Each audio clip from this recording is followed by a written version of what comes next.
Ang salitang mula sa Diyos kapag isinasaloob ay mamumunga ng lubos. Alleluia, Alleluia. Sumainyo ang Panginoon. At sumaiyo rin. Ang mabuting balita ng Panginoon ayon kay San Lucas. Papuri sa iyo, Panginoon. Nung panong yun, pumasok si Jesus sa isang nayon. Malugod siyang tinanggap ng isang babaeng nagngangalang Marta sa tahanan nito. Ang babaeng ito ay may isang kapatid. Ang pangalan ay Maria. Naupo ito sa paanan ng Panginoon at nakikinig sa kanyang tinuturo. Alalang-alala si Marta sapagkat kulang ang kanyang katawan sa paghahanda. Kaya't lumapit siya kay Jesus at ang wika, Panginoon, sabihin niyo nga po sa aking kapatid na tulungan naman ako. Ngunit sinagot siya ng Panginoon, Marta, Marta, naliligalig ka at abalang-abala sa napakaraming bagay. Ngunit isa lamang ang talagang kailangan. Pinili ni Maria ang lalong mabuti at ito'y hindi aalisin sa kanya. Mga kapatid, ang mabuting balita ng ating Panginoon. Pinupuri ka namin, Panginoong Hesukristo. Magandang araw po muli sa inyong lahat and a blessed Sunday po sa inyong lahat. Minsan po, merong isang kwento tungkol sa isang matandang lalaki na nakasakay po sa isang bus. Siya po ay nandun sa pinakaharap, malapit po sa pintuan ng bus. At kinausap po niya yung driver. Sabi niya, Mama, mamaya tuturo ko sa iyo kung saan ako bababa. Pakibagal na lang ng kakaunti. Para tumalon na lang ako, kailangan dun ako bababa. At sabi po ng driver, ay, bawal na po yan. Meron na po tayo mga designated bus stop. Baka mahuli po ako ng mga MMDA. Sabi po nitong matanda, huwag ka mag-alala. Sanay ako, basta mabilis lang naman. Bagal mo lang yung iyong sasakyan, itong bus. Unang bahala, atalon ako. Walang makakakita sa atin. Nagkakamot po ng ulo, itong bus driver, makulit ang matanda. Sige po ha. At nung malapit na po, doon sa isang kanto, itong matanda, sinabihan na yung driver. Ayan na, bagal mo na. Salamat ha. Biglang tumalon daw po yung matanda dun sa kanto, dun sa daan. At habang pinapaandar po ng bus driver yung kanyang sasakyan, yung pong konduktor nandun sa gitna ng bus. Nakita po yung matanda na kabababa pa lang, kala po niya sasakay siya sa bus. Kaya nung ginawa po ng konduktor, bumaba siya at binuhat niya yung matanda, sinakay na naman siya sa bus. Galit na galit po itong matanda. Sabi, bakit mo ko sinakay? Bakit po? Sabi ng konduktor, di po ba kayo sasakay? Kabababa ko pa lang. Sabi niya, nagpapara nga ako, dyan ako bababa, sinakay mo na naman ako. Paano ako niyan? Ay, pasensya na po. Konti na lang po, sasakalin ng matanda yung konduktor. Na-miss po niya yung kanyang babaan. Pero anong aral? Tandaan niyo po ito. Hindi lahat ng tulong natin ay nakakatulong sa iba. Amen? It doesn't mean that you are helping, that you are really helping somebody. Kaya nga po, pansinin niyo sa ating ebanghelyo, hindi tinulungan ni Jesus si Marta. Kahit na humihingi siya ng tulong sa kanya. Ano po sabi ni Marta? Panginoon, pagod na ako. Naghahanda ako para naman sa iyo ito. Sabi mo nga yung aking kapatid, si Maria, nakaupo lang dyan, nakikinig sa iyo. Tulungan ako. Pero hindi daw tumulong si Jesus. Hindi pinagbigyan si Marta dun sa gusto niya. Di ba? Patulungin ng Diyos. Dasal pa nga natin yan eh. Anong sinasabi natin? Our help is in the name of the Lord. Pero, bakit itong humihingi ng tulong, hindi siya tinulungan? Bakit hindi tinulungan ni Jesus si Marta kahit na humiling naman siya? Kasi hindi tulong sa trabaho ang kailangan ni Marta. Amen? Ang kailangan talaga ni Marta, pahinga, pakikinig sa Diyos, pakikiisa kay Jesus. Kaya bumisita doon si Jesus kasi gusto niyang makasama sila. Sabi nga ni Jesus kay Marta, pinaalala sa kanya, masyado kang balisa, masyado kang nag-aalala sa mga napakaraming bagay. Pero isa lang ang tunay na mahalaga. At pinili yan ng kapatid mo, hindi yan maaalis sa kanya. Mga kapatid, magandang paalaala po ito. Bakit kaya hindi ka tinutulungan ng Diyos minsan? Baka naman may ginagawa ka na hindi niya pinapagawa. Amen? Bakit ka hindi tinutulungan ng Diyos? Kasi yung ginagawa mo, hindi naman yan yung tunay na mahalaga. Amen? When God does not help you, it is because you are doing something that is not helping you. When God does not help you, it is because God is reminding you, you should be doing something that is more important than what you are doing now. Please, before you do anything in life, you should ask the Lord first. Spell ask. A-S-K. Ibig po sabihin yan, A, adore Christ first. Mahalin mo muna ang Diyos. S, stay with Jesus first. K, have a keen listening to our Lord. Kasi kung hindi mo itatanong kung anong kailangan mong gawin, magsasayang ka ng oras, ng panahon, ng lakas. Di po ba? Gustong-gusto ko nga yung sinabi minsan ni Manny Pacquiao ang buhay ay parang boxing, labanan. Pero kung suntok ka ng suntok, wala ka naman talagang tinatamaan, mananakdown ka, matatalo ka. Hindi dahil tinalo ka ng kalaban mo, kasalanan mo kasi pinagod mo ang iyong sarili. Trabaho ka ng trabaho, may ginagawa ka, hindi naman pinapagawa ng Diyos. Hindi yan dapat ang target ng buhay mo. Busy is not always good. Amen? Di ibig sabihin marami kang ginagawa na may tama ka ng ginagawa. Amen? Tandaan niyo po kung anong ibig sabihin ng busy. Spell busy. B-U-S-Y. Remember this. Busy is being under Satan's yoke. Masayang demonyo kapag marami kang ginagawa kasi yung trabaho mo, yung ginagawa mo, nilalayo ka niyan sa Diyos. Di po ba? Tingnan niyo, bakit marami sa inyo di nakakasimba physically? Maraming salamat po, palagi kayo nagsisimba online.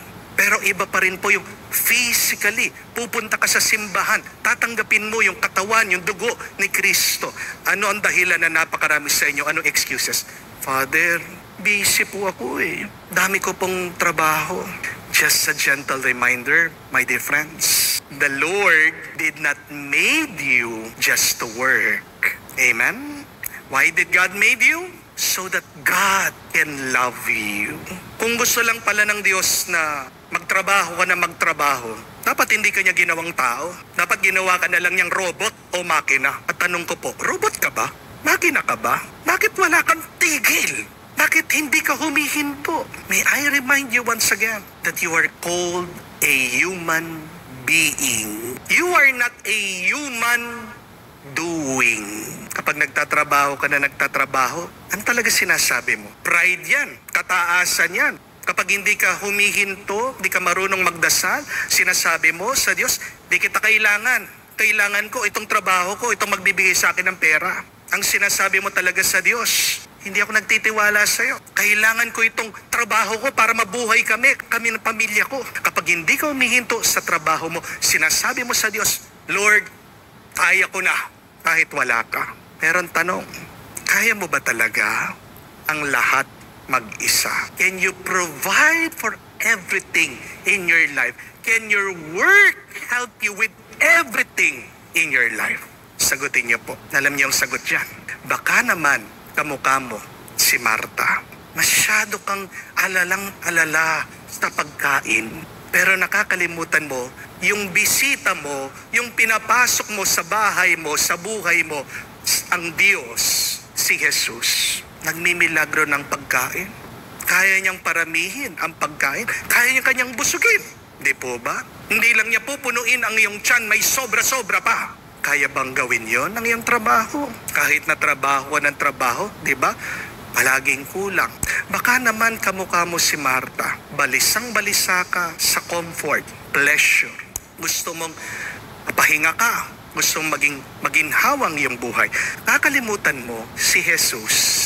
Kayang matulog sa gitna ng bagyo. Kaya bang i-provide yon, ibigay yon ang trabaho mo? Kaya nga, bakit ka mag-aalala sa buhay? Kung ang Diyos, kaya kanyang bigyan ng kaginhawahan, ng tuwa, ng kapayapaan sa gitna ng mga problema ng buhay mo, bakit hindi mo siya lapitan? Bakit hindi ka manatili sa Kanya? Bakit hindi mo siya papasukin sa iyong puso't kaluluwa? Be careful, my dear friends. Busy doesn't mean productive. Di dahil marami kang ginagawa, kapatid, marami ka nang nagagawa. Di po ba? Malungkot na kwento, kakaunti na nga ang iyong sweldo, yung iba pa dyan, sinusugal pa online. May pakinabang ba sa inyo yung sugal? Kahit na sinasabi, libangan po, Father. Pero yan yung libangan na nakakasira ng buhay. Di po ba? Naglalaro ka para mawala yung stress mo. Pero pag naubos ang pera mo, stress na stress ka. Isipin nyo yun. How about worry? It is also a kind of work. Nag-aalala ka na nag-aalala sa mga problema mo sa buhay. Pero ang tanong ko, may nababago ba sa iyong sitwasyon? Sa kakaisip mo dyan? Sa iyong mga pinagdadaanan? Di ba wala? Ano yung kasabihan? That worry is like a rocking chair. You keep on moving it, you keep on using it, but it brings you nowhere. Hindi kailangan ng Diyos ang trabaho mo. Ang kailangan ng Diyos, ikaw, kapatid. God wants you. You are enough for God. Minsan kasi, sinusukat natin ang ating halaga dun sa ginagawa natin, dun sa trabaho natin. Di po ba? Kaya nga, yung mga ibang matatanda sa atin, yung mga ibang senior, nadidepress sila kapag wala na silang trabaho, pag retired na sila, pag wala silang ginagawa.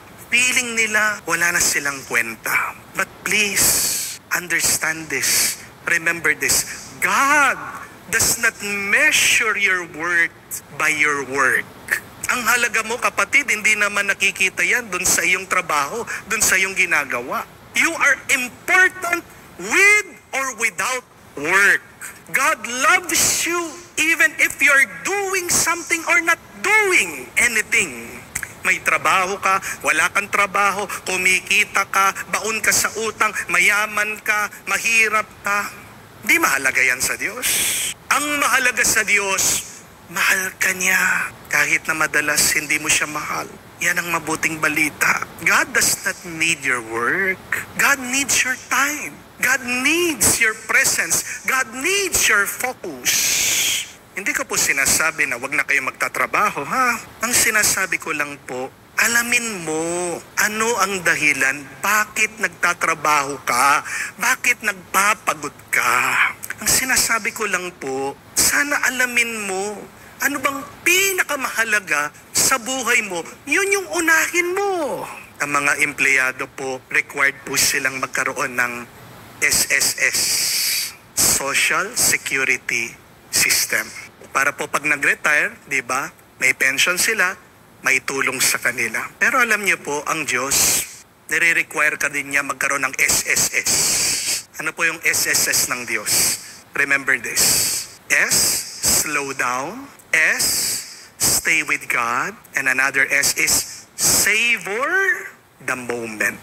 Slow down, stay with God, savor the moment.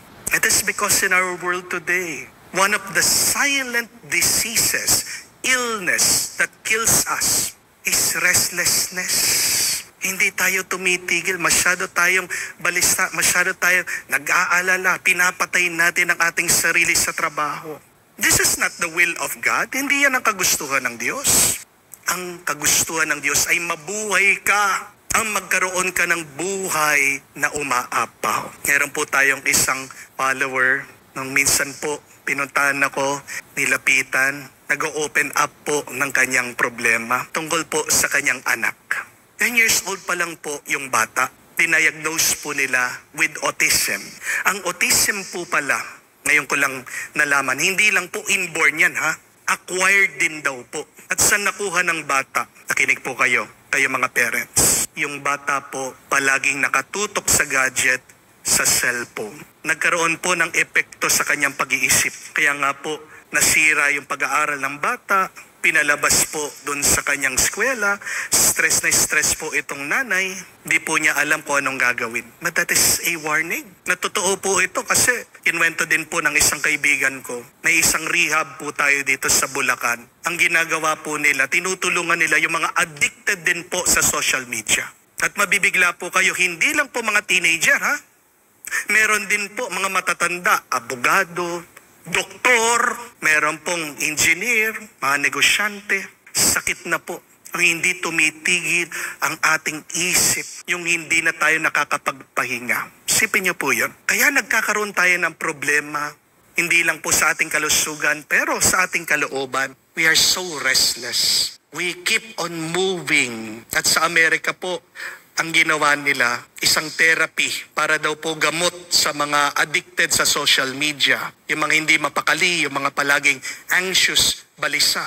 Pinapatitigan po nila, hinaharap po nila sa wall for 15 minutes a day. Yun lang daw po dapat ang gawin nila. Titigan, tignan yung dingding. Napaisip ako, sabi ko, meron tayong ganun na therapy ha. Hindi lang libre, nakakatulong pa sa ating kaluluwa. Ano po yung therapy natin? Ang tawag dyan ay dasal. Eucharistic adoration. Hindi lang po tayo nakatunganga sa dingding. Tayo po ay nagmi-meet face to face, nakaharap sa banal na Santissimo. Umuupo tayo, tinitignan natin si Jesus, binibigyan natin siya ng oras sa katahimikan, pinapapasok natin siya sa ating mga kalooban. At yan po ang gamot, lunas sa ating pagod, sa ating pagkabalisa. Ang sagot sa ating pagkalito, SSS. Ano po yon? Slow down, stay with God, savor the moment. Ang paraan, kapatid ng Diyos, para makuha niya yung iyong atensyon. Bibigyan ka niya ng problema. Kasi pag wala kang problema, dire-diretso ka lang eh. Pag meron kang mabigat na pagsubok, doon mo lang siya maaalala, doon mo makikilala ang iyong limitasyon, ang iyong kahinaan. Pero sana, wag mong hintayin na magkaroon ka ng problema at pagsubok para lang maalaala mo siya, para lang lapitan mo siya, para lang bisitahin mo siya. Be aware that when God does not help you, it means God wants you to be close to Him, to stop, and to stay with Him. Kapatid, the best thing in life is not working, but the best thing in our life is being with the people, the person that we love. Amen? Gustong-gusto niyo po bang nagtatrabaho? Aminin niyo. Tapatan. Di ba hindi? Pero anong tuwa niyo yung pag-uwi niyo, pakikita niyo mga anak niyo, mga minamahal niyo, nawawala lahat ng pagod niyo. Di po ba? Ang pinakamasarap na karanasan sa buhay ay hindi yung nagtatrabaho ng nagtatrabaho. Ang pinakamasarap na bagay sa buhay ay ang karanasan na makasama mo ang iyong mga minamahal. Sana maging malinaw po sa atin ito. Bakit ka nagtatrabaho? Para magkaroon ka ng mas maraming oras, panahon na makasama mo ang iyong pamilya. Huwag mong ipagpapalit ang iyong buhay sa trabaho. Huwag mong ipagpapalit ang iyong mga minamahal dyan sa iyong ginagawa. Life is short. Naiksi lang po ang buhay. Bibigla ka. Just one click. Habang ikaw ay nakahiga sa kama, binabalikan mong yung buhay. Gusto mo bang maalaala yung lahat ng pagod mo sa trabaho mo? Kaya nangangawit ka, kaya na-stress ka, kaya na-pressure ka. Di ba? Ang sarap na bago ka man lumisan dito sa mundo, ang naaalala mo yung mga panahon na kasama mo ang iyong mga minamahal. Kaya matuto po tayo. Kapatid, magkaroon ka sana ng SSS. Wag lang puro trabaho. Hindi ka maliligtas ng trabaho mo. Do not replace your worship with your work. Nang ibig sabihin ng SSS, slow down, stay with God, and savor each moment. Makikita mo, mararanasan mo kapatid, mas lalakas ka pa, mas matutuwa ka, at mapupuno ka ng kapayapaan ng Diyos ngayon at magpakailanman.